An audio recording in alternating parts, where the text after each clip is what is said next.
Quiero presentar a les panelistas que nos acompañan a mi izquierda y siempre a mi izquierda, eso creo que ya eso está claro.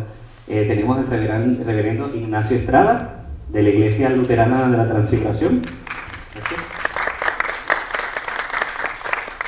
Gracias por estar aquí. Tenemos a alguien que ha hecho historia en Puerto Rico y es la primera mujer trans en ser electa a una posición electiva aquí en nuestro país y es legisladora municipal de San Juan. Bueno, próximamente va a ser por el Movimiento Victoria Ciudadana, Mariel de León.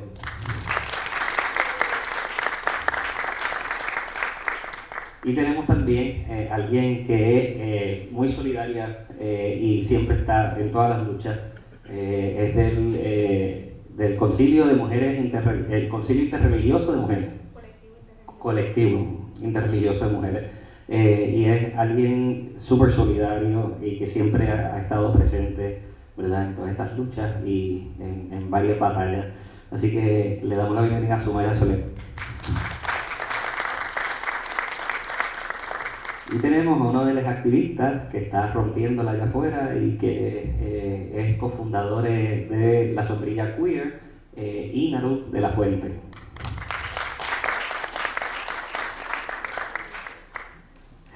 Bueno, este panel no es tímido, así que eso se van a dar cuenta bien pronto, que no es tímido.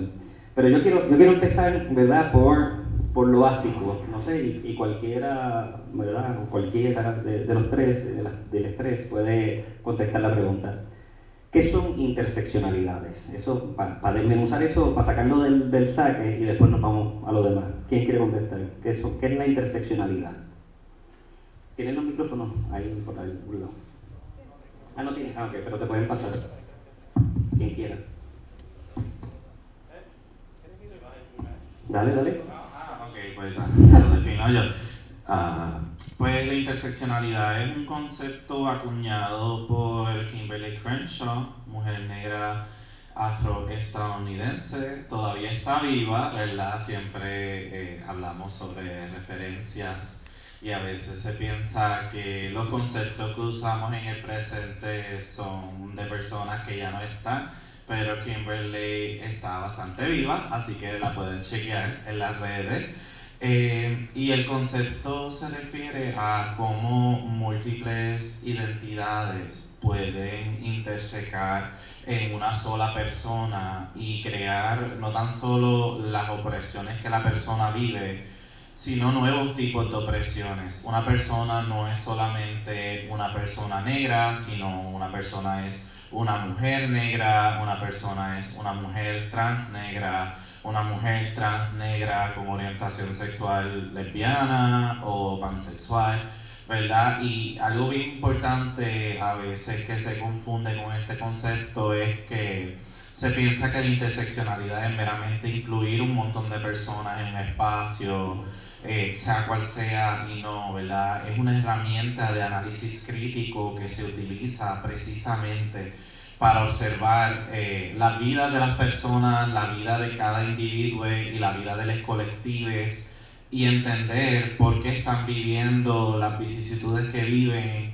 por qué ser una mujer negra en Estados Unidos comparada a ser un hombre negro, ¿verdad?, crea su propio tipo de opresión. Y por qué el ser un hombre negro es inferior, o visto como inferior, claro está, visto como inferior al lado de una mujer blanca, ¿verdad? Así que la interseccionalidad es una herramienta que nos ayuda a poder hacer un análisis en torno a este tipo de cosas. Quiero hacer una pregunta a Sumaya, ¿verdad? En el trabajo que haces, tú te sumas a luchas que tal vez no son parte de tu identidad, ¿verdad? Y a lo que me refiero es, ¿no? Por ejemplo, la comunidad LGBTQ+, ¿verdad? No es parte de una de tus identidades, pero sí tú eres aliada y participas. ¿Cómo tú te insertas en esta lucha, ¿verdad? Que tal vez alguna gente pueda pensar que no es tuya, pero tú la haces tuya a través de tu involucramiento en la lucha. Bueno, es que hay algo bien importante y es el sentido de justicia, ¿verdad? Porque cuando nosotros tenemos un compás muy claro, ¿verdad? Cuando el corazón es una brújula, ¿verdad? Uno tiene un entendimiento muy profundo de cuáles son los deberes de los individuos, el deber de mío como individuo, de mi familia, de mi comunidad, de alinearnos con cosas que tienen que ver con la verdad, con la justicia, con la solidaridad. Así que no necesito pertenecer a la comunidad LGBTQ. De hecho, yo siento que soy de la comunidad LGBTQ, pero no tendría, yo soy una mujer heterosexual, una mujer cis, y eso aunque es una categoría y es verdad, es una bandera que nos ponen, ¿verdad? Que tiene una razón de ser, pues no identifica necesariamente el norte de mi lucha, sino que lo más importante es dónde nuestro trabajo, dónde nuestro esfuerzo, dónde nuestra energía da un mejor fruto para tener una mejor comunidad. Así que automáticamente y de forma natural y orgánica iba a gravitar hacia la comunidad LGBTQ. Era bastante obvio que es una comunidad que hay ciertos sectores que tienen un interés genuino de marginarla. Por lo tanto, desde mi perspectiva religiosa, y de hecho en el mismo colectivo interreligioso de mujeres, las mujeres de ese colectivo de forma unánime estamos comprometidas con las causas de justicia social, y es imposible hacer eso sin alinearnos a la solidaridad con la comunidad LGBTQ. Así que emana principalmente desde unos principios de fe, ¿verdad? Y de un entendimiento de lo que es la justicia, lo que es la solidaridad, lo que es la empatía, y entender que no somos individuos solos, aislados en una burbuja, sino que pertenecemos a un colectivo que es nuestra comunidad, y nuestra visión de que nosotros no estamos para coexistir, porque todo el mundo coexiste. Una vez que usted nace, usted coexiste. Nosotros queremos convivir, nosotros queremos crear comunidad, nosotros queremos este ejercicio fallido de la convivencia, porque una de las razones por las que estamos pasando estas crisis es que el proyecto de la convivencia falló. No somos capaces de vivir en nuestra diversidad, que es natural para los seres humanos, siempre lo ha sido, en nuestra realidad histórica, en nuestra realidad biológica, en nuestra realidad sociológica, la diversidad. Y por alguna razón estamos insistiendo de que no lo es, y estamos empecinados con trazar líneas y hablar de exclusividades. Porque parte de lo que es la intersección también está ligada a la cuestión de privilegio, y está ligado también a una visión de pureza, porque cuando hablamos de intersección, también en el entremedio está lo que son los verdaderos, los puros, lo que es natural, y todo ese discurso un poco extraño que termina poniéndonos las definiciones que entonces usamos para hablar de interseccionalidad. Así que dentro de la fe no podemos tener esa visión de exclusividad, de pureza, es completamente anómala dentro de nuestra realidad histórica, social, religiosa y biológica. Y por esa razón, ¡wow! Extraordinario. Por esa razón, de forma personal, y me hago eco de las palabras de mis hermanas del colectivo, que pertenecen a diferentes religiones, desde la regla de Ifá, tenemos personas que son cristianas, yo soy musulmana, judía, espiritistas, tenemos mujeres de distintas filosofías de vida, y todas compartimos ese mismo entendimiento, que la solidaridad, nuestro sentido de justicia y la empatía debe ser el norte de todas nuestras vidas como individuos y como comunidad, y obviamente terminamos todas, o estamos todos, porque no se ha terminado, como parte de las luchas de la comunidad LGBTQ. Estupendo, gracias. Mariel, claro. Mariel, llegas a la legislatura municipal, pero antes de eso hay muchas luchas que has dado, ¿no? Y la mayoría de esas luchas que has dado las has hecho de manera interseccional, ¿no? Así que, ¿cómo nosotros podemos combatir la opresión institucionalizada a través de movimientos interseccionales?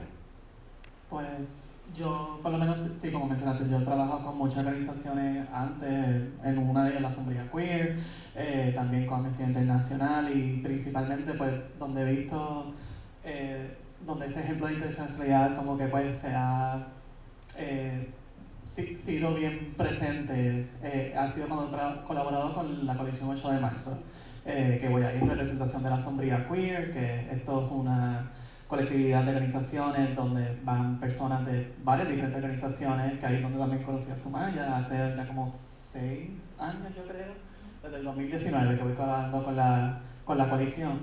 Y pues para esos momentos la representación de personas LGBT, en especial de personas trans, era bien pequeña. A veces tal vez había algunas personas no binarias o habían personas trans que se unían tal vez un año pero se quitaban otra porque pues, la incomodidad a veces de estar en estos espacios donde pues si tú eres la única persona y que te sientes que tienes que como que hablar por a veces más allá de tu comunidad, porque a veces yo puedo hablar de experiencias donde a mí me hacen preguntas sobre como que pues cómo hablar sobre el aborto y ser trans inclusivo. Que yo reconozco esto y yo sé mucho de ese tema, pero también yo no soy una persona gestante. Esto es algo que le toca más a personas transmasculinas y no binarias hablar. Pero reconozco como que en estos espacios a veces como que toca pues de hablar de lo que conozco, de reconocer que mi interseccionalidad de ser una mujer no blanca, trans, no en la heteronormativa, me distingue bastante de muchas de las personas en estos espacios y en otros espacios también que he colaborado muchas veces y reconocer pues, que a veces esos espacios no siempre pueden ser unos cómodos para personas que usualmente no los componen, que no se sienten invitadas. Y personalmente he encontrado que lo que se puede hacer, y que he visto algunas organizaciones hacer y tomar iniciativas, como que mira, pues invita a personas de la comunidad LGBT en este caso para formar parte, preguntarle qué es lo que necesitan para hacerse sentirse más cómodos. Yo sé que hace como 6, antes de la pandemia principalmente, puedo tal vez contar con una mano la cantidad de organizaciones que en sus promociones, en los eventos que organizaban, usaban lenguaje inclusivo. Y hoy en día, pues, afortunadamente son muchas más.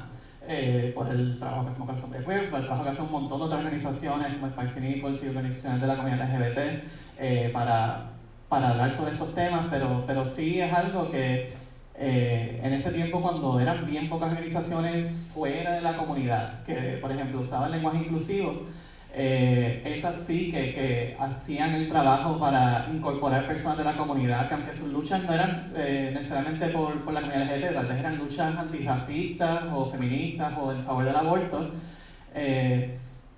hacían el trabajo para como que, mira, ¿cómo usamos el lenguaje inclusivo? ¿Cómo podemos hacer que las personas trans, que las personas queer y LGBT y no binarias se sienten cómodas para unirse, para dar sus opiniones, para poder sentirse parte de esta lucha? Que es algo que pues no, hace tiempo no era algo muy común para hacerse en muchas organizaciones y yo por lo menos yo he encontrado que sí, que al estar ahí, al dar mi perspectiva, cuando sea necesario, pues hablar por otras personas cuando no estén ahí o invitar a otras personas que conozca que tengan mejor perspectiva de la comunidad sobre algunos temas y dejarle que compartan sus experiencias, porque pues yo, aunque tengo mi experiencia trans, soy una persona trans también, diría yo, bastante privilegiada, ¿sabes? Me crié con una familia bastante estable, fui a escuela privada, pero yo reconozco que también muchas personas trans, mujeres trans específicamente, no todas tienen el mismo, ¿cómo se dice? Crecimiento como yo, o apoyo familiar, o que han podido terminar sus estudios o tener trabajos estables. Y reconozco también como que pues yo hasta cierto punto puedo hablar sobre esos temas, pero mi interseccionalidad solo llega hasta ciertos lugares que a veces pues, puedo hablar de lo que conozco, pero no puedo decir que represento a todas las personas. Y he encontrado que en muchos espacios donde participo es ser honesta con eso, es hablar sobre lo que sí conozco, lo que sí me afecta a mí personalmente y hablar de eso lo mejor que yo pueda, pero a la misma vez buscar a otras personas también de la comunidad más allá, que como yo esperaría que otras organizaciones fuera de la comunidad LGBT busquen hacer lo mismo para poder pues hacer sus espacios más inclusivos y para poder pues expandir nuestras luchas para que todas podamos como que convivir, coexistir y llegar a un mejor futuro juntas. Gracias. Ignacio, eres reverendo, ¿no? Y las iglesias de por sí, ya las personas LGBTQ+, las personas queer, tenemos aprehensión a acercarnos a la iglesia. Así que cómo desde el espacio en el que, ¿verdad?, estás liderando ahora, cómo tú abres ese espacio para que la gente se sienta bienvenida, ¿verdad? Y cómo en la práctica de los ritos que tengan en la iglesia, cómo abres el camino y la puerta para que la gente se sienta cómoda en tu iglesia. Primeramente, antes que nada, pues te doy las gracias por la oportunidad de participar de este panel. Y creo que una de las cosas que estuve viendo hace apenas un momento en el panel que finalizaba eran las diferentes experiencias de diferentes puntos de vista o de diferentes contextos que se ha tenido con el sector religioso. Y cuando digo el sector religioso es porque muchos de nosotros pues venimos de comunidades de fe que nos han herido profundamente y que nos mantienen aislados completamente de todos nuestros contextos, dígase de un contexto cristiano, musulmán, judío, espiritista. Y creo que en el momento en que estamos viviendo y hablando de interseccionalidad, no podemos hablar de interseccionalidad sin reconocer que muchas veces este mismo concepto va desde la raza, la sexualidad, pero también cómo nos vestimos, cómo somos. Y sin embargo no nos damos cuenta que es un proceso completamente en el cual todos llegamos a un nivel medio, a un punto de vista donde cada uno de estos procesos pues guardan una estrecha relación. Y valdría la pena preguntarnos nosotros como hombres o como mujeres de fe, cuando muchas veces nos dividimos, cuando muchas veces cogemos nuestras doctrinas como puñales, como cuchillos, como armas de fuego y llevamos la vida de los demás a un pelotón de fusilamiento. Y mientras más nos vemos sangrar, muchas veces pues más queremos jugar en esa herida. Y yo pienso que estamos en un proceso que es un proceso completamente de sanación. Y es un proceso que muchas veces debemos de abarcar, que debemos de hacer también nuestros procesos y también nuestros escenarios. Porque la iglesia es eso, muchas veces se convierte completamente en un escenario. Y ese escenario, sin la presencia de muchos de nosotros, pues hoy se crearían completamente, lugares completamente vacíos.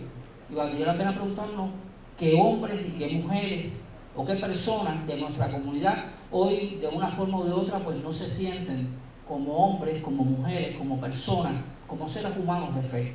Todos tenemos fe completamente en algo. Ahora, lo que valdría la pena preguntarnos, ¿qué es lo que nos hace distintivos o qué es lo que nos aísla completamente de esos espacios? Hay cosas como muchas veces usar un cuello clerical nos aísla de muchos. Sin embargo, es un distintivo igual que otro cualquiera. Es una vestimenta de trabajo igual que otra cualquiera, que no nos hace superhéroes ni nos hace superhumanos. Simplemente nos hace personas que estamos más asequibles y que estamos al alcance de los demás. Pero también depende cómo creamos nuestros contextos dentro de nuestros espacios de fe. Y valdría la pena, pues, de una forma diferente decir que nuestra fe, como decía Zoe hace un momentico, pues es simplemente un espacio de acercamiento y es un llamado constante a la justicia social, y muestra de esto es lo que hemos estado haciendo durante todos estos días, y la creación dentro de la misma federación de un espacio de fe inclusivo que nos reúne completamente a todos y donde constantemente pues estamos haciendo o gestando cosas que nos ayuden a entender cuál es el proceso realmente que estamos viviendo como comunidad. Gracias. En la asamblea queer, ¿cómo se implementa la interseccionalidad? Yo estoy seguro, ¿verdad?, que dentro de los trabajos que ustedes realizan, ahí es parte ya integral de cómo ustedes hacen su trabajo. Así que, y te lo pregunto, quiero desmenuzar la pregunta, te lo pregunto para que las personas que están acá afuera, que quieran construir un movimiento interseccional, puedan incorporar estas ideas en ese trabajo. Sí, pues mira, yo te puedo decir, y gracias por tomar fotos, porque yo necesito fotos de este panel, diciéndolo. Yo pienso que una de las maneras en que nosotros hacemos los procesos de interseccionalidad tal vez es tomando ciertos pasos. Primero es desde el reconocimiento de nosotros. ¿Quiénes somos nosotros? ¿Quiénes son las personas que están dentro de la organización? ¿Y qué es lo que hacemos? Por ejemplo, yo en contraste con lo que dijo Mariel, yo soy una persona que viene directamente desde la montaña, desde Comerío. Yo no viví privilegios creciendo, pero eso no significa que en este punto de mi vida yo tengo un cierto privilegio académico, porque yo me gradué de la UPI 2 veces, ¿verdad? Primero en un bachillerato y ahora en un Juris Doctor, y ahora mismo estoy encaminándome a un PhD, así que, ¿verdad? Tomar en contraste lo que es la interseccionalidad es reconocer que yo, como persona dentro de la organización, tengo ese privilegio académico y cómo yo puedo ponerlo a disposición de las personas que están ahí, ¿no? Lo mismo Mariel. Mariel, ¿estás bien con que diga lo de los cobros tuyos? Sí, podemos. Mariel casi no cobra de parte de nuestra organización porque desde su manera de hacer trabajo ella ha reconocido que mira, yo tengo mucho privilegio, yo tengo un trabajo que me paga bien, he tenido dinero, por lo cual soy la persona que menos va a cobrar dentro de la organización para cederle espacio a que otras personas que tienen menos privilegios que yo, personas negras, personas afroindígenas, puedan cobrar más que yo dentro de la sombría queer. Asimismo, siempre nosotros priorizamos a las personas negras en nuestras actividades. Por ejemplo, si vamos a dar fondos, las primeras personas que lo van a recibir son personas negras. Y por eso es que preguntamos dentro de las categorías qué raza son las personas. Y hay personas que dirían, ay, ese es racismo a la inversa, etcétera. No es racismo a la inversa. Anyway, racismo a la inversa no existe. Porque el racismo es un sistema súper complejo, ¿verdad? Que fue creado para crear estas castas, para oprimir a las personas negras, de ahí es de donde vienen las cárceles, etc. Pero es un reconocimiento de que las personas negras han vivido opresión históricamente y que tenemos que movernos hacia adelante para poder darle oportunidades a estos grupos, ¿verdad? Así que nosotros siempre le damos a los grupos marginalizados dentro de nuestra organización oportunidades, ¿no? Y es por eso que nuestra membresía completamente son personas trans, queer, no binarias.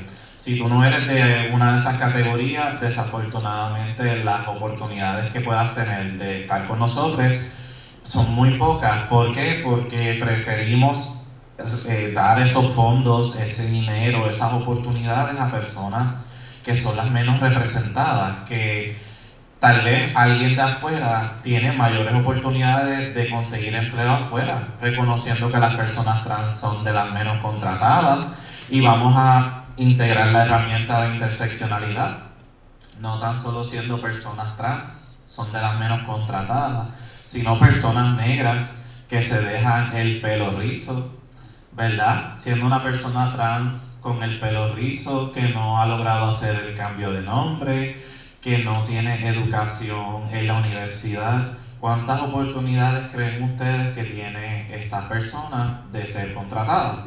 Muy pocas realmente, ¿verdad? Porque se le va a pedir, al menos que sea un espacio bien inclusivo, se le va a pedir que se alice el pelo, se le va a pedir que tenga alguna preparación académica, o se le va a ver como una persona violenta porque se expresa de cierta manera, ¿no? Si es neurodivergente, si es una persona con autismo, también se le ve como una persona que no sabe expresarse, a pesar de que tal vez es que se expresa diferente. Y es cuestión de ceder espacio. ¿En qué punto me toca a mí ceder el espacio mío como persona que tiene mayor privilegio a otra persona? una organización que tal vez quiera reestructurarse e incluir la interseccionalidad no es contratar a una persona negra y ponerle en el puesto, no diría más bajo, ¿verdad? Pero porque no me gusta utilizar esas categorías, pero y tampoco para decir que hacer por ejemplo, conserje, no estoy diciendo que está mal, pero cuando vemos la medida de quiénes son las personas que son conserjes, o las personas que limpian las casas, o las personas que hacen trabajo de mano dura, usualmente son personas negras empobrecidas.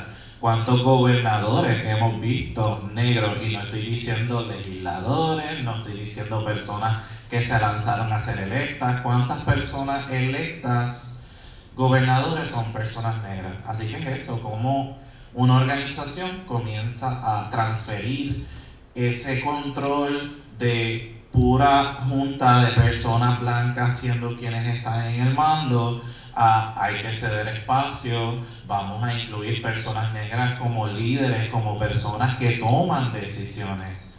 Y eso para mucha gente, sé que es una conversación difícil, pero si es una conversación difícil, nos toca entonces reflexionar por qué. Así que por lo menos ese sería el primer paso. Gracias. Quisiera añadir algo. Sí, adelante.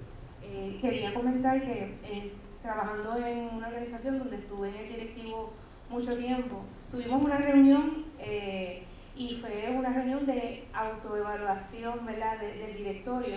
Y una de las preguntas que surgió es, ¿quiénes no están aquí?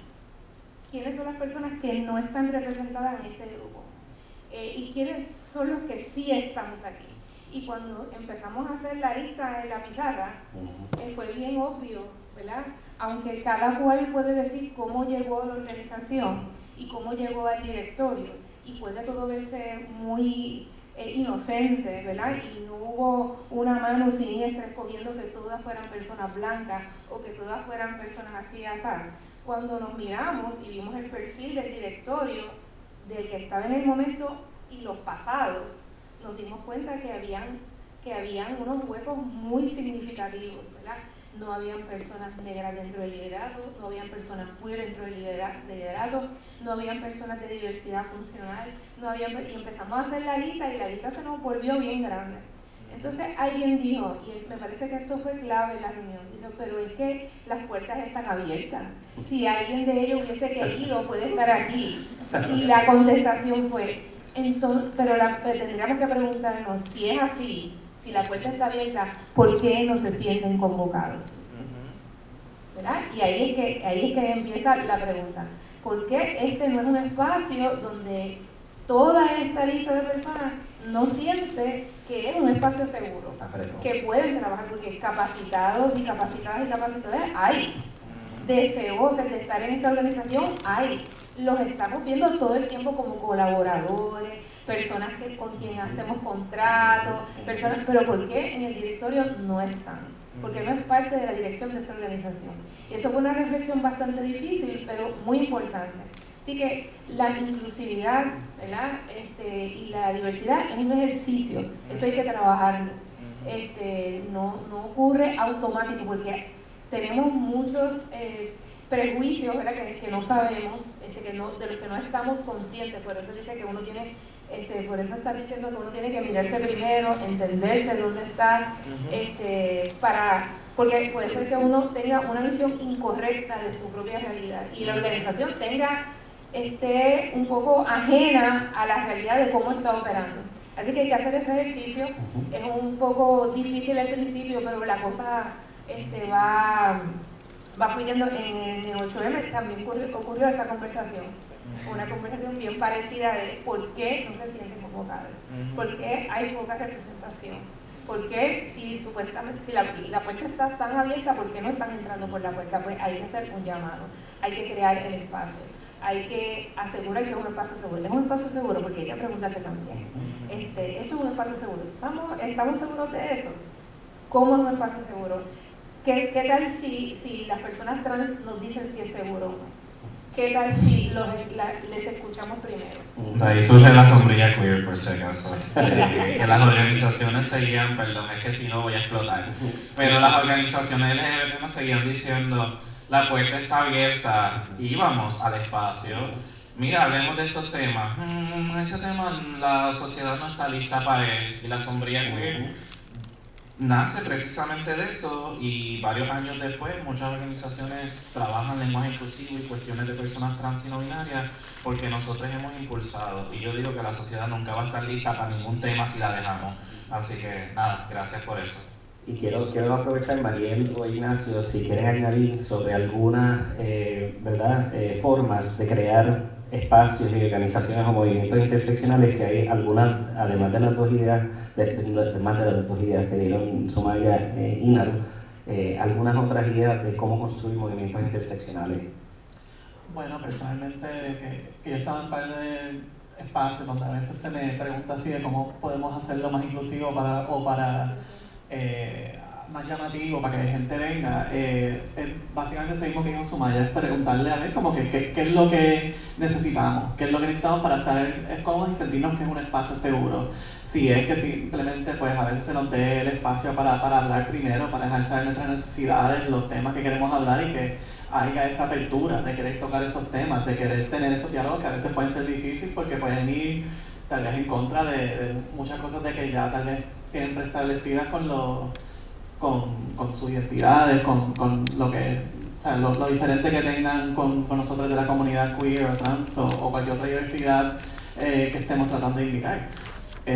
Yo por lo menos siento que muchas veces tener esas conversaciones, hacer el estudio antemano para ver como que pues si vamos a invitar a personas de la comunidad queer, pues tal vez tenemos que darnos primero un taller de lenguaje inclusivo, o tal vez tenemos que tener un taller sobre diversidad funcional si queremos trabajar con esta organización antes, para saber cómo mejor comunicarnos con estas personas sin que se sientan atacadas, ofendidas, o que se sientan que es un espacio seguro.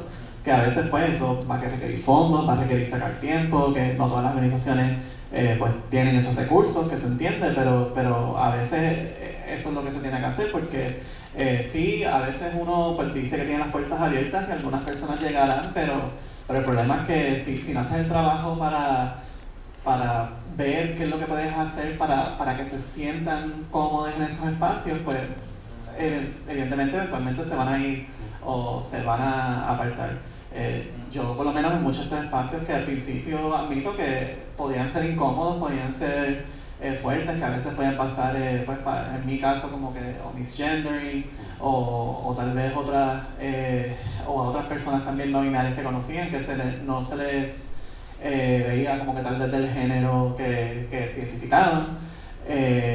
Puede ser un proceso fuerte, y yo pues como admito que pues, por el privilegio que tenía, que ya por lo menos me sentía con la comodidad de que pues yo voy a hacer el esfuerzo de estar en este espacio aunque me incomode, y hablar sobre los temas que sé que yo puedo hablar pues, aunque me incomode, pero no todo el mundo tiene esa no sé, esa valentía o forma de como que, o predilecto para pues hacerse disponible para estar en estos espacios.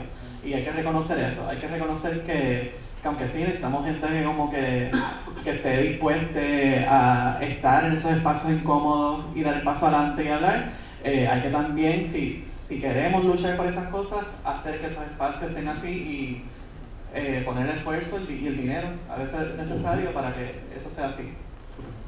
¿No se quiere añadir algo? Mira, yo soy de los que creo que uno de los espacios más interseccionales que podamos encontrar somos nosotros mismos como seres humanos, como entidades completamente independientes. Y cuando digo esto es porque muchas veces hablamos de inclusión, sin embargo, se nos olvida ser inclusivos con nosotros mismos. Nos ponemos completamente fuera. En el caso mío personal, yo soy inmigrante. Salí de mi país hace 13 años, Cuba, y llegué a los Estados Unidos. Y cuando salíamos, tanto mi esposa como yo, buscábamos un lugar de fe donde pudiéramos estar. Y encontramos la iglesia a la cual hoy yo pertenezco, a la iglesia luterana. Y una de las cosas que más me atrajo de la iglesia donde estoy es que mientras muchos todavía siguen viendo la iglesia como una herramienta de adoctrinamiento, la siguen viendo como una herramienta de opresión o de exclusión, nosotros encontramos en la iglesia donde estamos algo completamente diferente. encontramos una familia.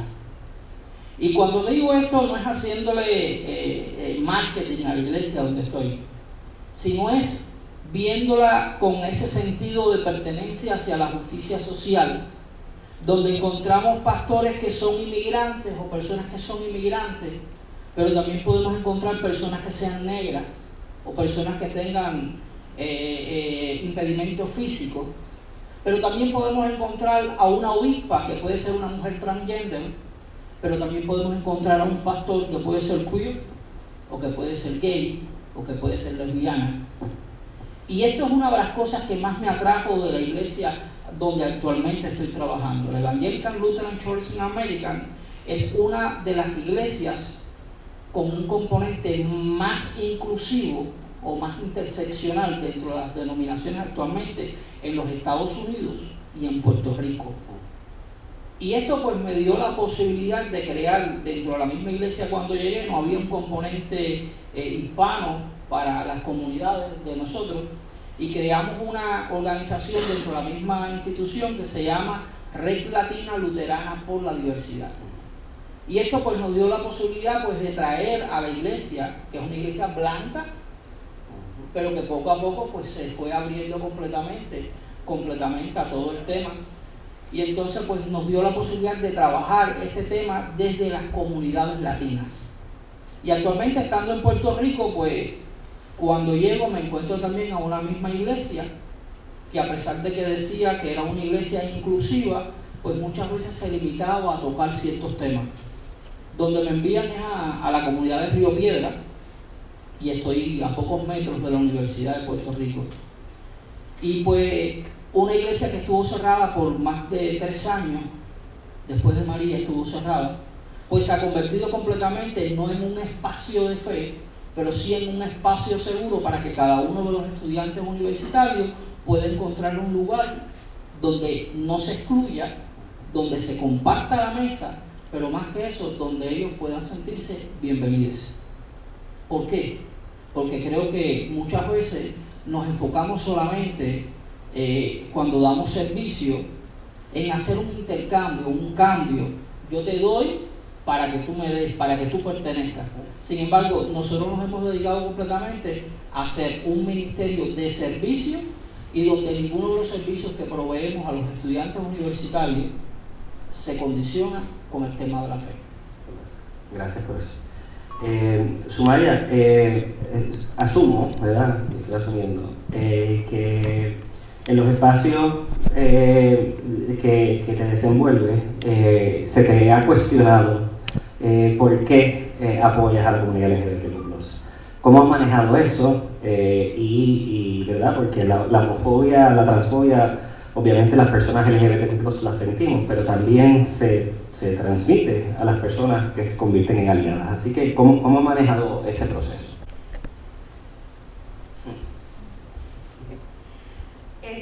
Bueno, mi comunidad, la comunidad, voy a hablar de la comunidad musulmana, ¿verdad? Específicamente porque uno pertenece a muchas comunidades, pero mi comunidad musulmana es muy conservadora. La comunidad musulmana en Puerto Rico es extremadamente conservadora. Mi comunidad no ha podido pasar página. No ha podido pasar página desde la boda masiva hasta ahora. Ya pasa fluye, ¿verdad? Tiene momentos de gran intensidad. Pero explica por qué desde la boda masiva. Porque fuiste oficiante. Porque oficié en la boda masiva, de ahí, donde estuvimos personas de diferentes denominaciones religiosas, casi 100 parejas de la comunidad LGBTQ oficialmente se casaron, y fui una de los oficiantes. Fue una actividad bastante pública, salió en todos los medios, y aquí estaba esa musulmana con un velo negro ahí media talibana, casando 2 parejas de lesbianas. Al otro día mi comunidad oficialmente hizo una carta de 2 páginas en el periódico, desafiliándome por completo y distanciándose completamente de mi persona. Pero hay una cuestión, es que no sé cómo contestarte eso. Bueno, mi comunidad no ha podido bregar con eso, punto. Pero hasta el sol de hoy, porque incluso ahora durante el mes de Ramadán, donde voy todas las noches a la comunidad, es el elefante en el salón. No puedo hablar con nadie sin que me hagan esa pregunta. No puedo decirte todas las veces en las que me han invitado en una casa a comer y cuando llego hay todo un círculo de personas donde es para que yo dé explicaciones, ¿verdad? Es un constante. Mis hijos no pueden ir a la mezquita, punto. No pueden ir porque los acorralan y le preguntan y es una cosa que ellos como que no pueden bregar. Eso es, déjame explicar, eso es en general, porque lo más importante de todo eso es toda la gente que me habla por debajo de la mesa. Esa es la gente más importante. Todas las casas que he ido a visitar de familias musulmanas que tienen hijos homosexuales y que tienen hijas lesbianas y que nadie lo puede saber y que vamos allí y que rezamos juntos, donde ha habido una apertura donde ellos no se sienten solos, ni solas ni soles. Eso valió la pena de cualquier cosa que haya pasado. Entonces, me los encuentro, ¿verdad?, en la mezquita. Y mientras la gente habla y da su lenguaje de odio, de homofobia, estos padres y madres me miran, ¿verdad? De cierta forma dándome apoyo y rogándome no digas nada. Porque los musulmanes, desgraciadamente, que son de la comunidad LGBTQ en Puerto Rico, porque en otros lugares hay mezquitas inclusivas, ¿verdad? Y los imams y los líderes religiosos con los que estoy aliado son imams que son de la comunidad LGBTQ musulmana.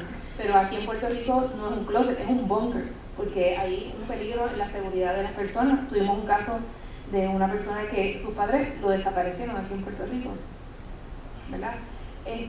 Nunca más se supo y nadie sabe qué le pasó a esa persona. Y eso un día lo discutiremos, pero es una cosa peligrosa dentro de mi comunidad. Pero vamos a ver, algo bien importante es que en ninguna ocasión, ¿verdad?, porque hemos hablado sobre este tema donde haya un argumento religioso verdadero que vaya por encima de mi argumento, ¿verdad? Y eso también es importante aclarar, ¿verdad?, que yo tengo una posición de liderazgo dentro de mi comunidad, porque dentro del Islam se da como un ranking, ¿verdad?, las posiciones que está relacionado digamos, con los títulos y los grados académicos. Y como estoy ahí, ¿verdad?, pues entonces cuando hablamos, pues no tengo que tener conversaciones con ciertas personas si no quiero. Así que me puedo poner bien bichi e incluso negarme a una conversación porque la persona no está a la altura de mi grado.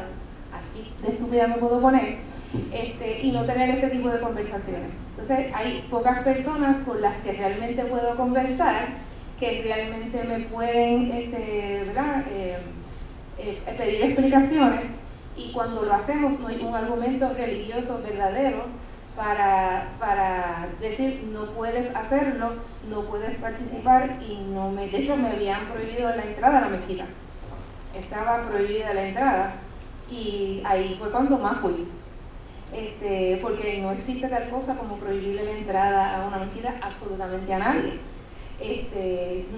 Todas las prohibiciones que pusieron son antiislámicas, pero como son así, al final pues tienen que ceder porque no puede ser. Cuando nos sentamos a la mesa a hablar, como soy jurista islámico y yo soy quien sella y firma las cosas, pues podemos argumentar todo lo que sea, pero al fin y al cabo yo soy la que firma y sella. Así que todo el mundo puede establecer todo el conflicto que quiera, y a la hora de verdad, pues yo soy la que firma y sella y la que cierra el argumento. Eso es un privilegio que yo tengo, del que abuso hasta lo último, para establecer una posición y la firmeza en lo que creo. En el norte, bien establecido, voy a la mezquita con el pin que cogí de la conferencia pasada, que es un corazoncito con una cuestión trans. Si alguna vez, no hay una sola vez que está haciendo un video en las redes que no tenga la bandera detrás de la comunidad, es como que bien obvio, porque hasta la computadora que tiene al lado tiene un sticker de Waves Ahead al lado. O sea, todos ustedes me ven y está esta musulmana que aparece una talibana y tiene un montón de banderas LGBTQ alrededor, en mi carro, en todas partes. Yo me aseguro que toda la persona que me conozca en la mezquita y fuera de la mezquita sepa que yo soy una aliada de la comunidad, que no es una cosa de moda, no fue una cosa que pasó una vez, hay una convicción bien seria. De hecho, eso ha sido bien importante, mantenerme fuerte en eso, porque entonces la gente dice, pero esta tipa sigue ahí, ella se mantiene ahí, no ha flaqueado, sigue haciendo lo mismo, sigue manteniendo su punto. Quiere decir que hay una verdad que yo no conozco, que ella conoce, porque se ha mantenido firme en eso. Yo tengo un traje islámico específico cuando se hacen cuestiones relacionadas, ¿verdad?, con casar, divorciar, cosas de jurista, y todas las mangas tienen el arco iris. O sea, es súper mega brutalmente obvio. Todas las actividades religiosas, de celebraciones religiosas, yo voy con la bandera por todos lados. O sea, es obvio mi posición, es obvio mi firmeza con el tema, y es obvio que mi insistencia en el tema emana desde una visión islámica. Esto no es una cosa que yo me traje afuera y lo integré dentro de mi práctica islámica, esto viene del Islam. Y ese ha sido mi argumento todo el tiempo. Así que creo que, como estabas diciendo, no puedo esperar, porque ese fue el argumento que tuve con el imán, que él me decía, es que la comunidad no está preparada para esto. No me importa, no me importa. Y dije, pues ese es tu trabajo, preparar la comunidad. Pero aquí hay una realidad, y es que tenemos dentro de nuestra comunidad unas personas que son LGBTQ que se sienten oprimidas, y eso es una prioridad. Vamos a darle shock therapy, terapia de choque a la comunidad entonces, porque aquí hay una realidad de la que nadie quiere hablar. Hay personas LGBTQ en la comunidad que rezan en la misma fila, que ayunan en Ramadán y que no quieren perder su identidad como musulmanes y que quieren practicar su fe, y amén, que chévere. Pero esto tiene que volverse un espacio seguro, y no vamos a esperar porque la comunidad esté ready o no. Esto hay que hacerlo porque es urgente. Esa es la cuestión, es que hay una urgencia, porque hay unas personas que se les está afectando la vida, y yo no puedo esperar a que sea cómodo para las demás personas para que entonces lo hagamos. No, es que esto es urgente porque tiene que ver con opresión. Y si tiene que ver con opresión, entonces es urgente dentro del Islam. Dice en el Corán que Dios dice que Él es omnipresente y omnipotente y puede hacerlo todo, pero que Él mismo se prohíbe la opresión, y que le prohíbe la opresión a los seres humanos. Si Dios mismo dice, yo no lo voy a hacer, ¿por qué nosotros no damos luz a hacer eso? Pues no se puede, punto. Así que desde el mismo Islam, está esa convicción de que esto tiene que existir, de que esto tiene que pasar, de que tiene que haber una apertura en la comunidad, y hay que hacer resistencia, porque solita la comunidad no va a llegar hasta ahí. Esto hay que dar tremendo empujón, esto hay que coger cantazos, y esto es, como dije ahora, esto es terapia de choque. Esto es shock therapy, porque esto es una verdad, y esto es una situación que está afectando a la comunidad, que está creando mucha opresión, que la gente se nos está suicidando, no es posible. Que está creando muchos problemas en la familia, no es posible. Porque esto no es un problema. Un hijo de la comunidad LGBTQ no es un problema. No es un problema, es otra cosa. Algo lamentable es una enfermedad terminal. Algo lamentable es un accidente. Algo lamentable es el corazón duro. Eso es lamentable. Pero un hijo gay, esto no es un issue. Claro. Es un issue, esto no es ningún problema. ¿Por qué estamos cometiendo el problema? Y como le dije al imán, usted me está hablando de soluciones que están buscando un problema. Cuando usted me dice, no lo vamos a hacer así, no lo vamos a hacer, ¿cuál es el problema? No hay ningún problema. La puerta está abierta, el que quiera rezar, reza. Déjame decirle que en la mezquita toda esta controversia ocurrió porque te habíamos invitado a la mezquita, y yo sé que ellos no lo saben, pero había una invitación abierta para Pedro Julio, y el liderato de la mezquita se opuso a que Pedro Julio fuera. Y se ha formado un revolú, y se formó tremendo revolú, porque una de las cosas que se dijo fue, ¿pero qué usted cree? ¿Que él va a venir aquí desnudo, va a entrar por la puerta y va a hacer obscenidades? ustedes no van a saber la diferencia entre, no van a saber quiénes en el grupo de personas que van a venir a la mezquita, ustedes no van a identificar a Pedro Julio. No suelo hacer eso en la primera cita. No lo van a identificar porque él es una persona seria, decente, que lo han invitado a cenar entre todos nosotros. No van a ver la diferencia entre unos y otros. ¿Cómo ustedes van a saber? Y ahí fue la primera vez que escuché, la comunidad no está preparada para esto. ¿Para qué cosa? Es un invitado que viene a comer. ¿Cuál es el issue? ¿Verdad? Y ahí, yo te diría que desde ese punto ahí en adelante, mi organización, que era la Sociedad Islámica de Puerto Rico, rompió completamente con la mezquita. Y ahí fue que ocurre lo de la boda masiva, o sea, nos catapultamos hacia esa dirección, porque la reacción fue tan violenta y nos sorprendió tanto, porque fíjate, qué interesante, ¿cómo es posible que no habíamos identificado eso como un espacio no seguro? ¿Cómo era posible que no nos habíamos cuestionado que no era un lugar inclusivo? ¿Cómo es posible que no nos hayamos cuestionado que no había espacio para la diversidad? Entonces estábamos como oblivios, ¿verdad? Como que ignorantes de todo eso hasta que ocurre eso. Y entonces cuando empezamos a mirar y evaluarnos, dijimos, no puede ser. Este espacio así no puede ser. ¿Me tienes que quitar el micrófono? Sí. No, quiero hacer una pregunta a Mariela antes de abrir la pregunta del público, porque ya nos queda media hora, pero vas a ser la primera legisladora municipal, la primera persona electa abiertamente trans en la historia de Puerto Rico. Ser la primera siempre es difícil. Te estás preparando para entrar a ese espacio, sabes a lo que te vas a enfrentar porque lo has enfrentado a través de la vida.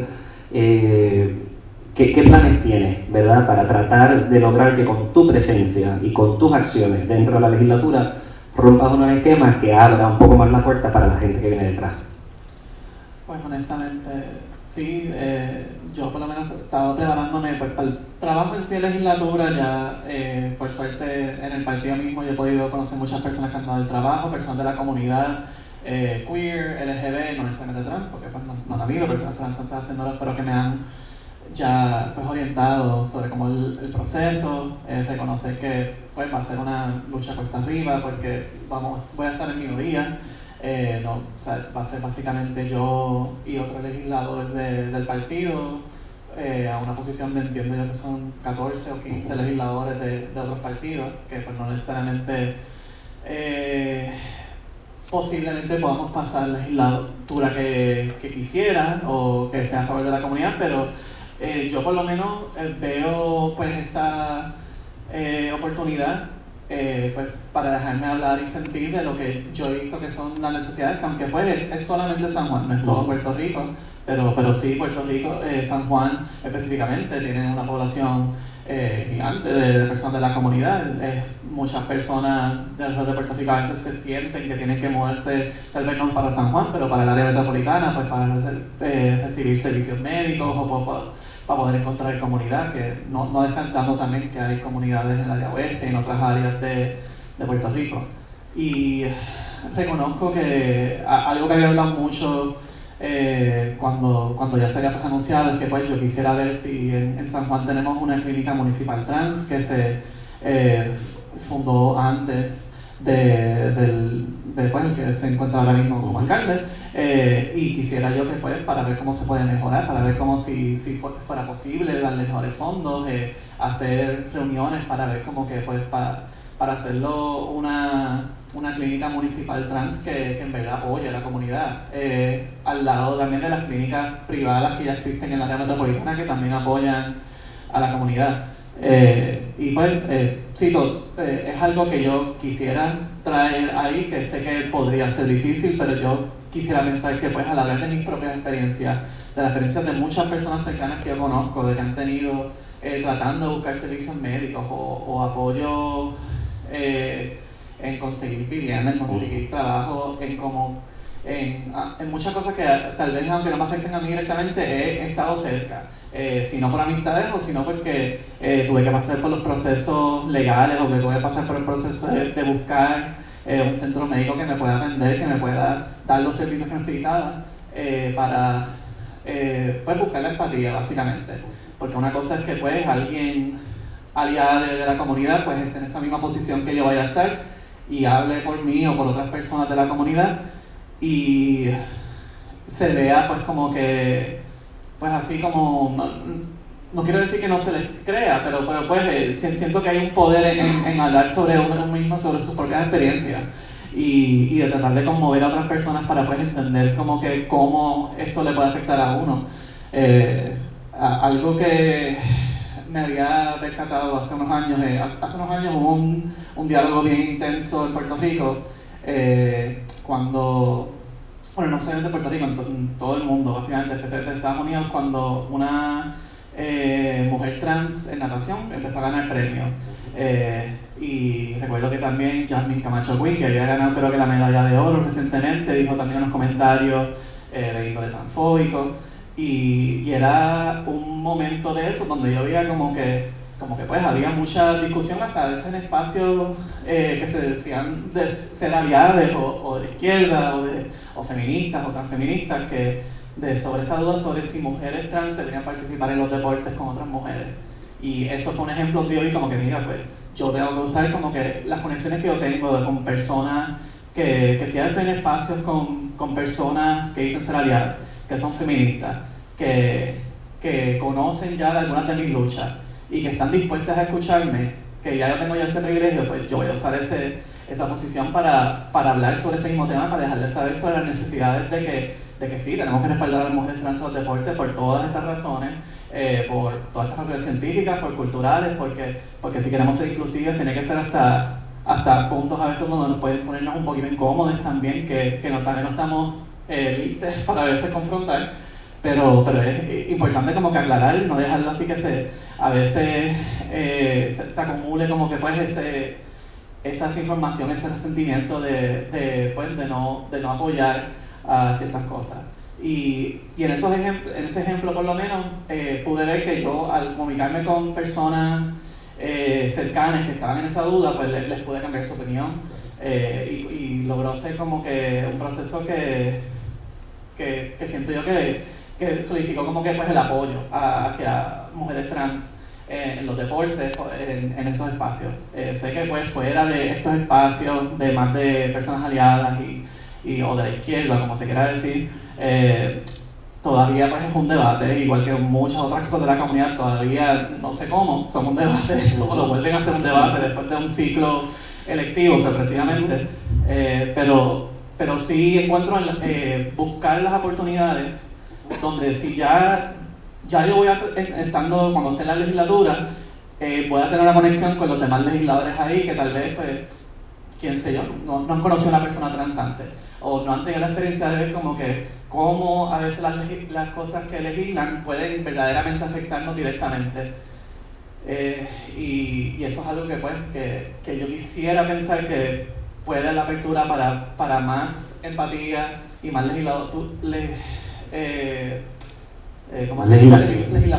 a favor de nosotros, pero también pues entiendo obviamente que la presencia mía de estar ahí es para dar saber que sí, que alguien como yo o como Inaru, como quien sea de la comunidad trans LGBT puede formar parte de los procesos políticos de Puerto Rico, que es algo que muchas veces como que pues se nos hasta tan reciente como cuando yo salí del closet hace 7 años, todavía existía el estereotipo de que pues las mujeres trans son trabajadoras sexuales en la calle, solamente están atraídas a hombres, no tienen apoyo familiar, todos estereotipos no necesariamente negativos, porque pues yo conozco muchas mujeres trans que felizmente son trabajadoras sexuales y no hay nada mal con eso, pero sí son estereotipos y concepciones que en muchas formas pueden ser dañinos hacia la comunidad en cómo se nos percibe de forma negativa. Y quisiera pues ver esta oportunidad que he tenido de poder estar en la legislatura para que más personas fuera del área metro también, en toda la isla, no necesariamente ni los mismos partidos que yo participé, si se sienten conmovidos con otros partidos, pues que ahí se unan.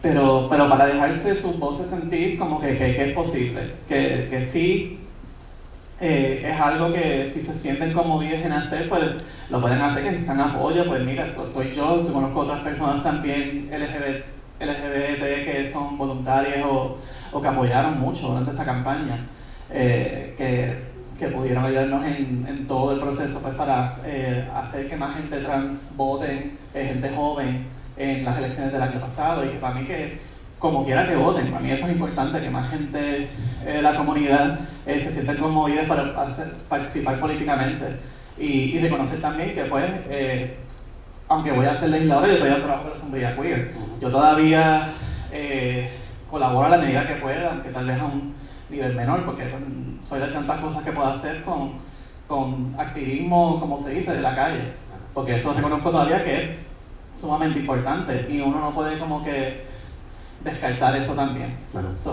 Para mí es importante pues sí estar ahí y hacer el trabajo que puedo con la sombrilla o activismo en la calle o cualquier otra cosa que pueda para pues dar ese apoyo para que la gente se sienta conmovida para también dar lo que pueda. Aprovecho que mencionaste los comentarios transfóbicos de Yasmín Camacho Quinn para agradecer a la colectiva feminista en construcción, porque cuando yo denuncié la transfobia de Yasmín se me acusó de racista, porque decían que yo estaba atacando a una mujer negra y por su raza y no porque había hecho unos comentarios transfóbicos.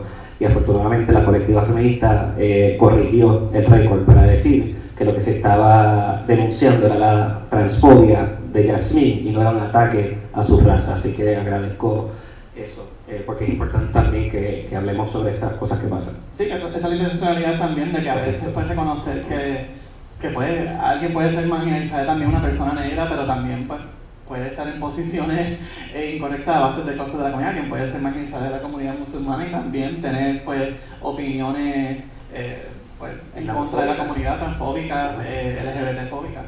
Claro, gracias. Adelante. Buenas tardes, mi nombre es Iber y la pregunta es para la señora que es del Islam. Escuchándola, cómo la comunidad suya la rechazó por estar en la boda ecuménica, que fue bien bonita, yo estuve allí también. Lo que siento es lo que sentimos todos nosotros desde que salimos del closet con nuestra familia, que es como un sistema de opresión que nos rechaza. Y tengo dos preguntas para usted. Primeramente, en su corazón, que la mantiene con esa firmeza y esa verticalidad en la cual usted se mueve, ¿verdad? Porque es difícil estar en esos espacios y creo que podemos aprender de eso. Y lo segundo que le quiero preguntar es ¿por qué no hace una iglesia islámica, queer, y nosotros todos vamos allá para apoyarlo? Mira, bien sencillo. Hay verdades de las que no nos podemos escapar, ¿verdad? Si te fijas en las historias de los profetas, algunos profetas tomaron eso de la revelación como algo que no querían, porque no querían, digamos, asumir esas responsabilidades. Pero una vez que uno conoce ciertas verdades, no hay marcha atrás, ¿verdad? Y no importa la candela que venga, hay verdades que forman parte de lo que uno ya es, y uno no puede zafarse de eso. Así que el entendimiento, ¿verdad? De esas verdades que están relacionadas con lo que es mi deber como yo lo entiendo como musulmana, ¿verdad? Con mi deber de hacer las cosas que complacen a Dios, que las tengo bien claras, que están directamente relacionadas con luchar contra la opresión, con que la justicia sea un norte de la vida, con trabajar por la justicia social, de trabajar para el mejoramiento de una comunidad y para siempre abrir camino para que la gente pueda vivir una vida feliz. Ya se acabó. Si uno entiende eso, no importa lo que venga. Decía el profeta Muhammad, la paz sea con él, dice: va a llegar un momento en que la lucha por la justicia, que es la lucha de todos los creyentes, que la lucha por la justicia será como aguantar un carbón encendido en el puño, ¿verdad? Y uno, imagínate tú, tener un carbón encendido en el puño que tú lo quieres soltar porque te está quemando, pero hay una convicción bien importante que te hace apretarlo aunque te queme, porque es que tiene que ser eso. Así que no lo digo solamente por mí, porque habemos muchísimos musulmanes, muchísimas personas en muchísimos espacios que estamos dispuestos a lo que sea. El día de mi muerte está escrito y que venga como quiera. Y yo quisiera encontrarme con Dios y decir, no problem. Aquí yo me tiré hasta lo último, ¿verdad? La vida es bien corta, ¿verdad? Y tenemos la vida es corta, se acaba, nadie sabe cuándo se va a morir. No hay tiempo que perder, no hay tiempo para estar considerando, porque te voy a explicar una cosa que me desilusiona mucho de muchos líderes religiosos, y es que sus posiciones en sus instituciones y sus reputaciones juegan un papel muy importante en la forma en que ellos se van a envolver en cosas que tienen que ver con la justicia. Porque por debajo de la mesa y en privado, muchos líderes religiosos me hablan sobre su entendimiento de cómo sus iglesias o sus instituciones han ido en contra de la comunidad LGBTQ y ellos están en desacuerdo. Sin embargo, no van a una marcha ni a odiar. Sin embargo, no son capaces de utilizar el micrófono para hablar sobre esa injusticia. Porque no se quieren quemar, porque no quieren dañar su reputación, porque dependen de una feligresía, porque. Y a veces yo siempre digo, bueno, pero no dicen que el temor es para Dios. Eso hay que tenerlo claro. Si el temor es para Dios, pues el temor es para Dios y para más nadie, ¿verdad? Y hay que coger ese carbón y apretarlo bien duro y seguir para adelante, ¿verdad? Así que eso emana de una convicción religiosa muy seria. No tan solo mía, sino de muchas otras personas. Y no tiene que ver necesariamente con creer en Dios, porque para creer en la justicia y para ser solidario y tener empatía no hay que creer en Dios, no hay que saber leer y escribir, no hay que saber tampoco mucho de la vida. Eso es una cosa que es innata en el ser humano. Entender lo que es justo y lo que no es justo, lo que está bien y lo que... Eso no necesita leer 200 libros, eso no necesita una iglesia, eso no necesita un templo, ni un libro, ni un líder, ni nada para reconocer esas cosas básicas. Así que las personas que tienen un entendimiento muy claro sobre lo que es la justicia, la solidaridad, la empatía y que tienen un buen sentido de comunidad, no lo van a pensar dos veces. No lo van a pensar dos veces. ¿Y la mezquita va? ¿Perdón? ¿La mezquita va? ¿Perdona? ¿La mezquita? ¿La mezquita qué? Que sí va. Va. La segunda. La mezquita. Mira, ¿tú sabes qué pasa? Que yo tengo 3 hijos. Entonces, yo quiero, ese es un proyecto. Te diré que yo tengo un proyecto de vida muy serio y es que yo quiero dejar en este mundo 3 seres humanos que aporten a un mundo bien distinto. Y eso me toma tanto tiempo porque es una cosa que va por encima de mis capacidades, ¿verdad? Ser una mamá distinta, criar unos niños de forma distinta en un mundo tan jodido como requiere de más habilidad de las que yo no tengo. Otra cosa es que depende de una tribu, porque entonces no soy yo sola. Y esa red de apoyo, construirla y mantenerla es bien cuesta arriba. Así que eso me toma un tiempo y tanta energía que a mí ni se me ocurriría la responsabilidad de hacer esa mezquita. Me encantaría la idea, pero ahora mismo yo me veo con esa responsabilidad de mis 3 hijos y de la comunidad a la que tengo que amamantar para que amamante a mis hijos, ¿verdad? Porque yo no voy a durar todo el tiempo y cuando yo no esté, yo necesito una comunidad donde ellos estén porque no los puedo criar en el vacío, ¿verdad? Así que todo eso me roba mucho tiempo de otros proyectos bien bonitos, pero lo voy a pensar y si tú me apoyas y otros más, No cierres la puerta. Ahí estamos, ya está. Un templo inclusivo. Adelante. Muy buenas tardes, mi nombre es Francisco Javier Martínez Díaz y tengo que agradecerles por todo el trabajo que han hecho y todo lo que aguantan y todo lo que aportan. Y tengo varias preguntas. Por lo que entendí, la interseccionalidad representa, identifica, nos ayuda a encontrarnos como individuos, pero también divide, diluye, encasilla e irónicamente excluye y perpetúa estereotipos. Yo me he sentido incompleto y no lo suficiente tanto en la sociedad por orientación sexual, por sexo, por posición social, escolaridad, edad, raza, credo o pensar. Una vez en la universidad, una profesora me vio con sorpresa y curiosidad al expresarle el interés en una clase que tenía que ver con danza afrocaribeña y me hizo sentir que mi mezcla, mi puertorriqueñidad no era lo suficientemente negro o marrón para tener espacio en su clase. Se le da la oportunidad a grupos marginalizados, pero ¿cómo definimos esa marginalización? ¿Quién la define? ¿Cuánta validez tiene cómo yo me defino, cómo me represento y cómo me perciben las otras personas? ¿Por qué tengo la necesidad de desplazarme, de desglosarme y probarme para ser aceptado dentro de un grupo que ya de por sí es marginado? No estamos irónicamente perpetuando estereotipos. ¿Y cómo, con una sociedad o una identidad puertorriqueña tan mixta, en contraste, como por ejemplo en la cultura de países como Estados Unidos, donde todo se divide por Little Italy o Chinatown o por religión, porque hasta en las escuelas y en los pueblos y en las ciudades se divide por etnicidad, color y credo? Aquí creo que logramos mezclarnos bastante. ¿Cómo definimos fenotípicamente a las personas de forma racial y con qué propósito? Estamos polarizando, estamos sembrando la duda en aquellas personas que nunca vieron un mal en sí, sino que ahora le ponemos una razón a por qué ha sido su fracaso, cuando pudiese ser otra.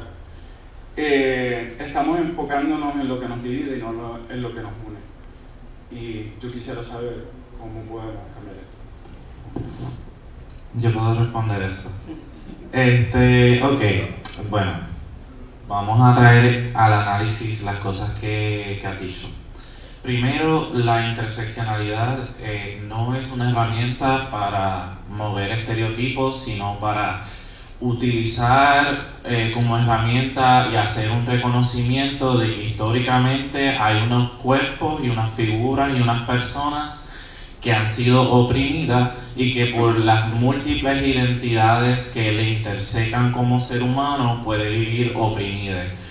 Si por ejemplo una persona es un hombre gay que es blanco o persona no negra que tiene rasgo europeo o que ha tenido una cierta cantidad de educación, este hombre gay en comparación con otro hombre gay que sea persona negra, que tenga poca educación, de cierta manera tiene mayor cantidad de privilegios, ¿no? Solamente porque socialmente reconocemos, ¿verdad?, que hay una tendencia a preferir cuerpos como el de la persona no negra y se le tiende a dar más privilegio en el sentido de que es el primero que consigue trabajo, el primero que le dan oportunidades educativas.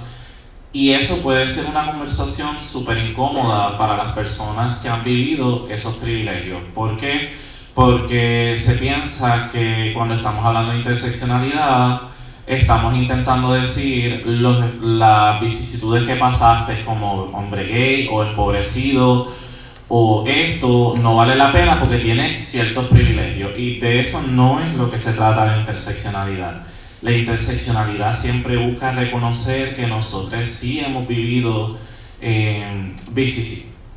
vicisitudes y ciertas cosas, pero como eso en contraste con otros cuerpos que no son el mío, necesariamente cómo eso se ve, ¿verdad? Poniendo de ejemplo lo que traes sobre la clase, no sé en qué contexto es lo que me estás trayendo, pero pudiéramos decir que hay muchos espacios que nosotros dentro de la sombrilla queer, por ejemplo, creamos que son únicamente para personas negras. Y hay muchas personas no negras que pudieran decir, ay, pero eso no es exclusión, etc. Hay ciertas conversaciones en ciertos espacios que solamente le toca a las personas negras porque es lo que han vivido.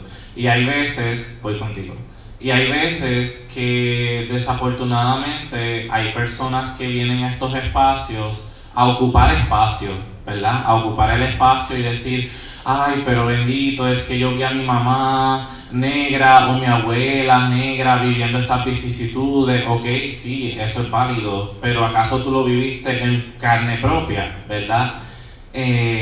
Y a veces estos espacios están designados específicamente para la sanación colectiva entre personas negras, para poder tener un espacio en donde no necesariamente las otras personas que no pertenecen a esa comunidad tengan que escuchar ciertas cosas pues que pueden lastimarles específicamente, ¿verdad? Hay muchos espacios de personas negras que estamos hablando sobre personas blancas o no negras puertorriqueñas diciendo, mira, a esta persona le dieron el trabajo primero que a mí, ay, es que constantemente me pasa que las personas me hacen referencia a mi pelo, me lo quieren tocar, hacen referencia a mi color de piel, o me dicen, personas negras mismas me dicen, pa' negro yo, no quiero salir contigo porque tú tienes las facciones negras. Y esas conversaciones alrededor de personas que no nos sentimos cómodos, tal vez son incómodas. Lo de la clase no me queda completamente claro realmente, y me dirás tú hacia dónde estaba dirigido o qué tipo de argumento te dio la profesora de que tu color de piel tal vez no era tan oscuro. Realmente habría que mirar todo el contexto de la situación para poder entenderlo, más allá de tu perspectiva, que no estoy diciendo que estás mintiendo, sino que tendría que entender la razón por la cual lo hizo también. Y si se basó en que nosotros solamente le damos clase a personas negras porque son comunidades muy pocas representadas y hay otras clases en las que te puedes insertar tú, que no necesariamente es esta, pues, ¿verdad? Eso habría que observarlo. Ahora bien, la interseccionalidad como herramienta, y lo repito, es la intención de poder nosotros venir a incomodarnos y ceder espacio a los demás. ¿Qué privilegios tengo yo? A mí me entrecruza, y vuelvo y lo repito, soy una persona no binaria, sí soy concebida como persona negra, pero tengo mi piel más clara. Soy una persona que vivió en comerío, ha vivido pobreza y apenas ahora está teniendo mayores privilegios, y mi mayor privilegio es académico, ¿ok? Y solo porque yo ahora mismo vaya a un PhD y vaya a ser doctor en comunicaciones, no significa que yo no haya vivido vicisitudes en el pasado. No es una razón para cancelar mis vicisitudes como persona queer, como persona negra, el racismo que viví. No es para quitarme la cuestión de la pobreza. No, de eso no se trata la interseccionalidad, sino que se trata de reconocer en qué momento yo tengo privilegio y me toca asumirme, me toca ceder espacio a otras personas, me toca, yo académicamente tengo esta preparación, me toca asumirme personalmente y esparcir esa información a quienes menos tienen, ¿verdad? Y eso es un trabajo que sé que me toca a mí, tal y como los compañeros aquí, Mariel, que sabe que ella es una en cuantas personas trans que tienen la oportunidad de entrar en la política. Eso es una responsabilidad grande porque ella sabe que ella tiene que pavimentar muchas cosas para el camino, para que otras personas puedan entrar igual que ella. Igual que aquí las personas en sus comunidades religiosas saben el trabajo que nos toca, como a veces la única persona que a veces está haciendo el trabajo o una de las muy pocas. Tener que ceder ese espacio y reconocer, yo tengo el privilegio de estar en esta comunidad y me toca ahora a mí mover esto para que entonces, para que entonces otras personas puedan hacerlo. Mi botella se cayó, ¿me la pueden pasar? Porque me estoy aquí. ¿Me tenías una pregunta? ¿O tenías algo que decir? Sí, precisamente no creo que me hayan contestado la pregunta. Como, por ejemplo, si tienes una organización que bien dijiste que se prioriza a unas personas, ya sea porque sean negras, ¿quién define eso?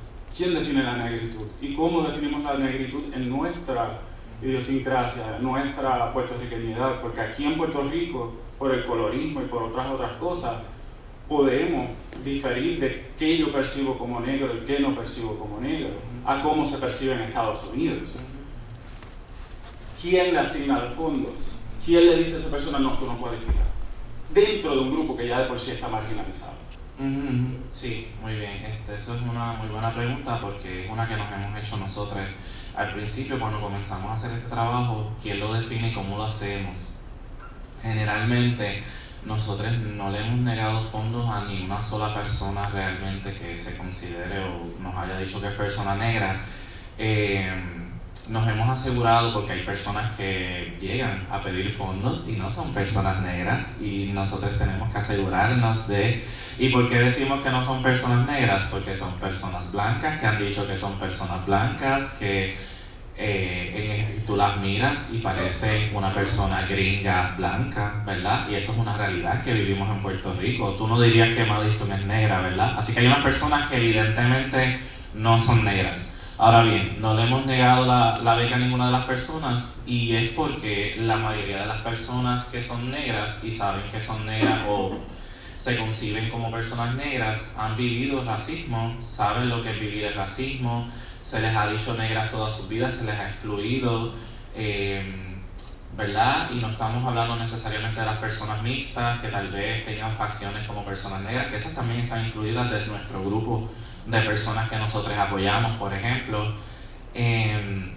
Sabemos que es una conversación compleja y eso todavía no tiene una respuesta y no te la puedo dar. ¿Por qué? Porque nos toca colectivamente a todas las personas de Puerto Rico, personas negras, personas que están en los intermedios, poder definirlo mejor, porque estamos entrecruzadas por la cultura estadounidense y estamos entrecruzadas por la cultura puertorriqueña, que tuvieron dos maneras diferentes de ver la negritud, ¿verdad? Y eso se entrecruza en una constante conversación, pero sí puedo decirte que nosotros nunca le hemos negado ninguna beca, excepto a personas que evidentemente parecen un europeo, que parecen Madison, y que le hemos tenido que enviar un mensaje dejándole saber: mira, no te escogimos para la beca, no sé si viste que esto era para personas negras, y la persona nos dijo: ay, perdónenme, no me di cuenta que era para personas negras y tienes razón, no soy una persona negra. Así que también fue por error de la persona, tampoco es...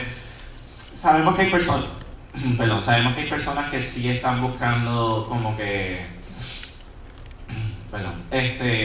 sacar fondos de organizaciones como la nuestra, así que también hay que hacer ese proceso de cerciorarnos.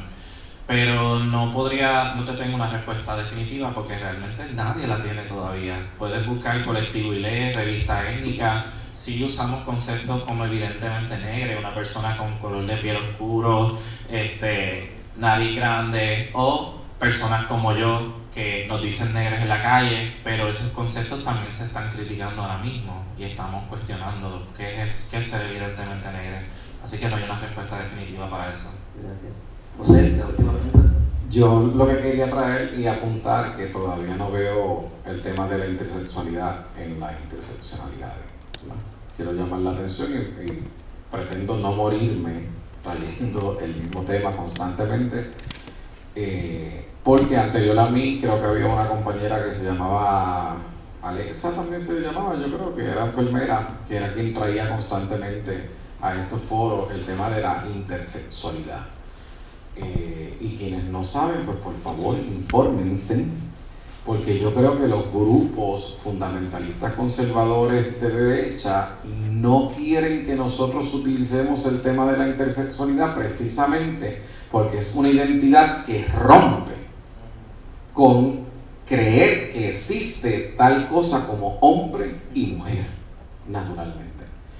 Entonces, yo como persona que me vine a enterar hace apenas 5 años de mi hermafrodismo intersexual, me es preocupante cómo habemos personas que no se nos dio el tratamiento médico adecuado desde pequeñas, y sin embargo esta gente está hablando de mutilaciones cuando la mayoría de los niños intersexuales les mutilan y nunca se enteraron, ¿verdad? Entonces yo creo que hay que empezar a hablar de eso, y vuelvo y lo repito y lo seguiré repitiendo.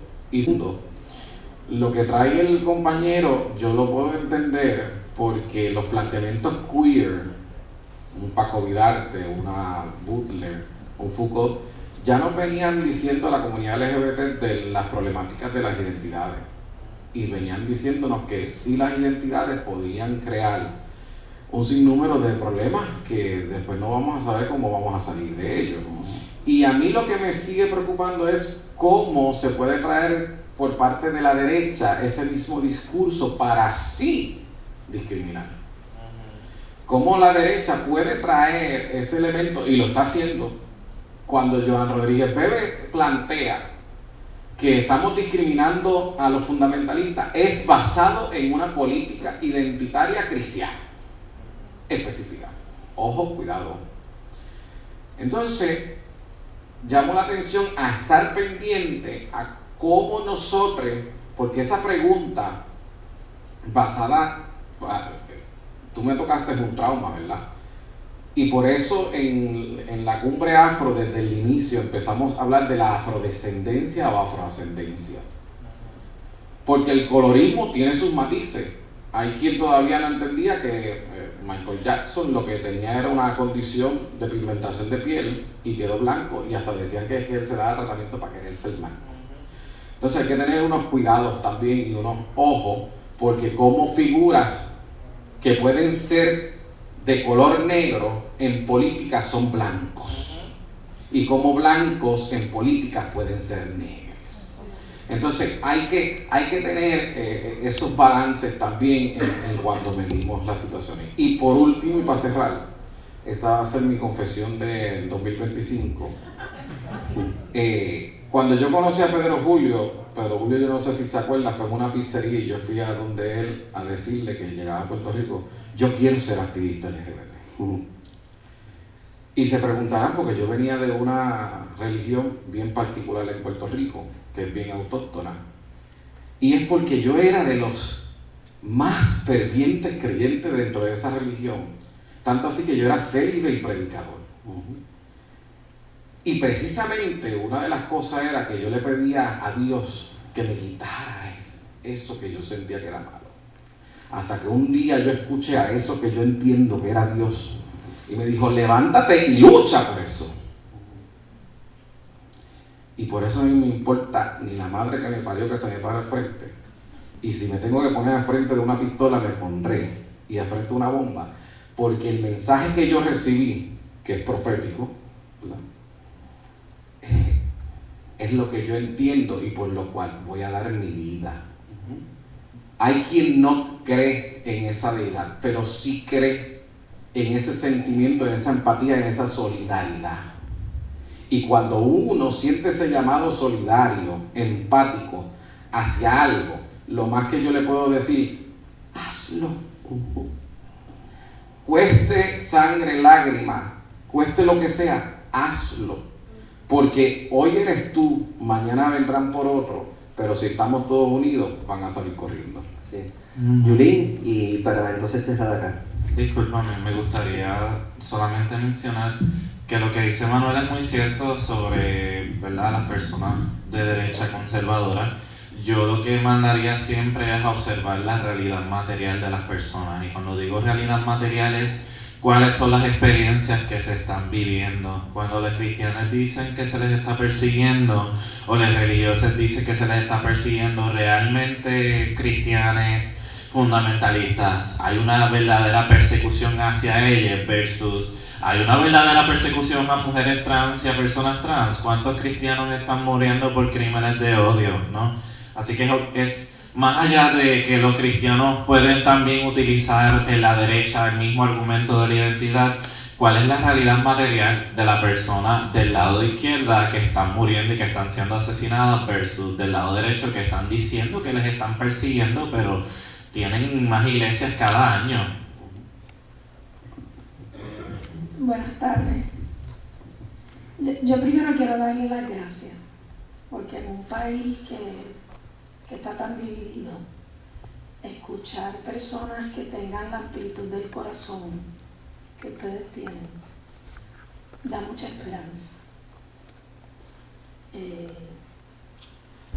Escuchar a una musulmana hablar como tú has hablado, y decir que este país está jodido, pues a mí me encanta, pues yo soy mal habla. Dicen que no hay palabras malas, que lo que son sentimientos malos, ¿verdad? Pero quería compartir con la compañera que va a ser legisladora municipal. Yo entré a la legislatura en el 2009, siendo minoría en una minoría. Porque de los 12 puestos por acumulación que entran, yo entré en número 11. El número 12 entró por ley de minoría. Y yo siempre decía que si yo no era electa por el voto directo, no iba a la legislatura. Así que yo entré ahí raspa cum laude. Después de haber gastado, creo que eran $5,000 en la campaña, porque no iba a empeñar el alma a salir electa. Y me di cuenta bien tempranito que el mármol entumecía los sentidos. que si uno se quedaba allá adentro, pendiente de la comisión, uno tiene que hacer su trabajo de ir a la comisión, pero pendiente de eso, esas cosas están diseñadas para encajonarte y terminan haciendo lo otro, pero encajonarte dentro de una situación donde entonces pierdes el contacto con lo que te llevó allí, que fue aguantar ese cargo. Me llamó mucho la atención porque mi hija tenía una condición que calor o frío no lo sentía bien en la mano y lo seguía aguantando aunque le hiciera daño. Y yo lo que hice fue refugiarme en la calle. Yo iba a cuanta protesta, a cuanto piquete, a cuanta vigilia de religiosos, de no religiosos, de protestantes, de todo el que me invitara. Y eventualmente me seguían invitando más y más y más. Pero lo que hacía era que hacía el trabajo más sencillo. Mi trabajo en los piquetes era repartir las botellas de agua, o repartir las camisetas, o decirle a los otros políticos que no podían subir a las tarimas. Ese era mi trabajo. Así que mi compartir de enseñanza contigo es que es importante hacer el trabajo legislativo, pero tú vas a tener algo extraordinario y hermoso, vas a tener un micrófono frente a ti, no solamente en la legislatura, sino para representar no solamente a la comunidad trans, sino a todos y todas los que sabemos que Puerto Rico es distinto al Puerto Rico que se vive en la política, en la división, que es el Puerto Rico que viven ustedes y que construyen ustedes y que construyen todo, todas y todos. Así que refúgiate en donde están ellos refugiados y ellas en la calle, ¿verdad? Eso lo sabes tú mejor que nadie. Sí, ya estaba en la calle. Pero cuando uno llega allí, le ponen un gabancito a uno porque tienes que seguir ciertas reglas y te dan 5 minutos y uno puede confundirse y pensar que eso es todo lo que tiene. Y yo cada día me convenzo más que el poder está en la calle. Es en esa calle que se construye ese país que nosotros, que los que lo jodimos, le queremos dejar ahora a nuestros hijos y a nuestros nietos y nietas. Si yo tengo 62 años, lo acabo de cumplir. Yo sé que no los parezco, pero tengo 62 años. Y estoy loca por tener un nieto o una nieta que sea feliz como quiera que sea. Termino diciendo lo siguiente. A mí me criaron bien católica, apostólica y romana. Y me fui dando cuenta eventualmente que lo único que importaba era el amor. Punto. Eso es todo. El amor. Cuando yo conozco a Pedro Julio, empiezo a padecer de lo que yo llamo discrimen por asociación. Pues nadie dice que si uno defiende a la comunidad dominicana es porque es dominicano. Nadie dice que si uno está en una lucha por las mujeres que son sobrevivientes de violencia de género es porque uno pasó por eso. Pero si uno defiende a la comunidad LGBT es porque es gay de closet, ¿verdad? Y en realidad todos tenemos un closet. Todos tenemos un closet, todas y todos. La cantidad de mujeres que el marido le da y se maquillan para que no se les vean las heridas, o que tienen hijos drogadictos, o que han perdido hijos. Así que mi agradecimiento a ustedes es que se atrevan a modelar la vida llena de amor, porque eso le da fuerza a otra gente aunque no se lo digan. Y aunque discriminen y aunque no te dejen entrar a la mezquita y te tiren por la ventana y tú entres por la puerta, esas cosas son importantes. Ese modelaje de amor, a pesar de todo, es importante para darle fuerza a los que quieren salir a hacer ese activismo del que Francisco habla y vuelve y habla y vuelve y habla. Así que de verdad, gracias en la palabra, porque en ustedes, en cada uno de ustedes, hay un rayo de esperanza que da ilusión de que Puerto Rico es ya distinto y de que lo que tenemos que hacer es usar nuestras plataformas para que los que creen y quieren que siga como está se den cuenta que la resistencia de ellos es fútil, porque el amor de nosotros es la gracia por lo que hacen todos los días. Gracias. Y unas palabras finales, quienes quieran decirlas. Hay unas definiciones que utilizamos constantemente y yo no le voy a pedir a nadie que piense como pienso yo, pero usamos unas definiciones que muchas veces, e inclusive actualmente dentro del plano religioso, dentro del plano de la fe, muchas veces las tratamos también de readaptar a nuestro antojo, y son aceptación y tolerancia. Y yo digo que muchas veces nos vemos en la obligación de aceptar a otro a conveniencia o a cambio de algo. Muchas veces llamamos a la tolerancia, sin embargo, podemos tolerar el clima, pero ¿por qué tolerar al otro? Dije que no todo el mundo tiene que pensar igual que yo. Pero sin embargo, cuando cambiamos ese lenguaje y llamamos a crear base en una comunidad de respeto, donde todos aprendamos a respetarnos tal y cual somos, tengamos la fe que tengamos, sea cual sea mi orientación sexual o mi identidad de género, sea como sea yo. Y termino diciéndote, vamos a crear una comunidad completamente diferente. Les voy a confesar algo antes de finalizar. Por allá atrás está Wilfred. Yo soy un pastor, soy un inmigrante, pero soy un hombre gay, casado con una mujer transexual. ¿Te puedes imaginar lo que he vivido dentro del propio campo de la fe o dentro de la misma iglesia? Orgullosamente casado con una mujer transexual, pero orgullosamente también un hombre gay, un hombre inmigrante y un hombre en una posición de liderazgo dentro de una iglesia. Vengo rompiendo quizás muchos de los moldes que muchas veces hemos tenido por obligación que vivir. Pero ¿sabes qué? Yo vivo el amor. Y si me quieres llamar loco por eso, pues mira, llámame las veces que sea. Pero el amor, ese sentimiento que muchas veces rompe completamente todos los esquemas, nos hace vivir en una libertad que nada ni nadie tiene el derecho de arrebatarnos. Gracias.